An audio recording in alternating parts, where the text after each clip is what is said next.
If we have a more diverse workforce, then the patients will see that we have looked at meeting their needs. That's the first thing.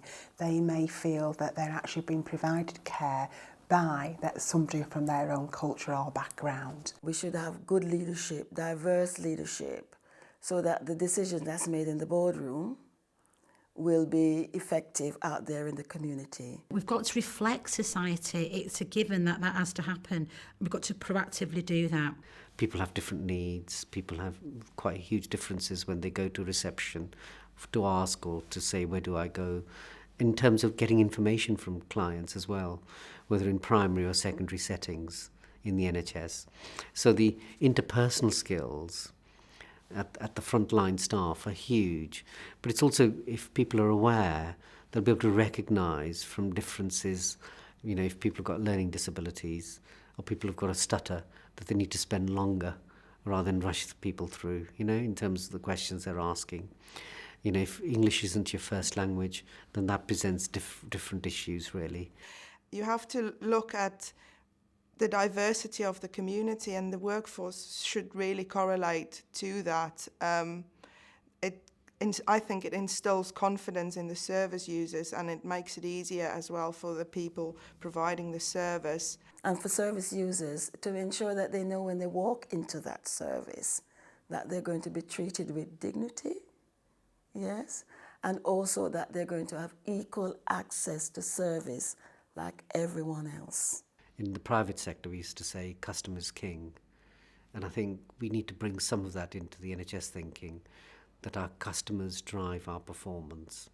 That if our services aren't relevant to the people that we're serving, we're not here in a self-serving organisation. We're here at the behest of our people who use our services. That's our patients and the population at large.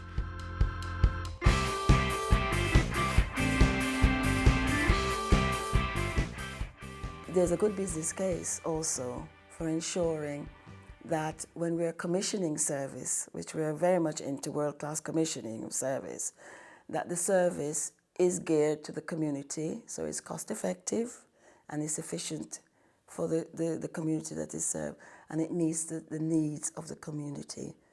It is not enough to have the bulk of clinical staff within the NHS at very junior levels, whereas you have the top management being from completely different social identity. I think that begins to raise questions to the extent to which the NHS is putting in place equality and diversity schemes.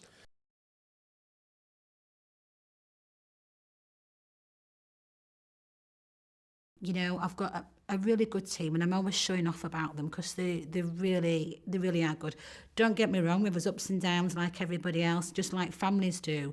But we meet our targets for our organisation and we do it together. We have lots of problems, and in isolation we struggle, but together we work really well. I'd say to them it's a good organisation to work for, regardless of sometimes what the media will portray.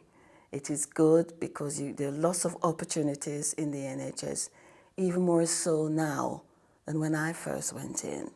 And for young people, it's an absolute good opportunity. I just love the NHS. I love the opportunities it presents to people if you get it right. I love the fact that you can move across the world as a nurse. I love the fact that the NHS allows you to work at a level, whether it's clinical, managerial, educationally, or even politically. The NHS is a world to be explored. I think in the NHS there are room for all types of people, no matter where they are from or, you know, colour, creed or anything. It doesn't come into it really. We do get loads of letters from clients, so that's always nice when you get a little card or a box of chocolates from them, so then you know you've done your job well. I have a collection of thank you letters and cards that I sometimes read just for the joy. If President Obama can actually succeed to the highest office in the United States in 2009, something I thought I would never see in my lifetime, then there is real hope and opportunity here.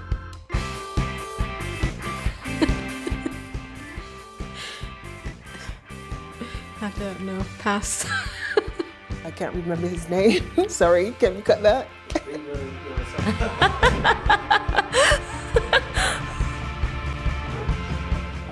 As Pam knows, and I was always. I'm sure I said my name. I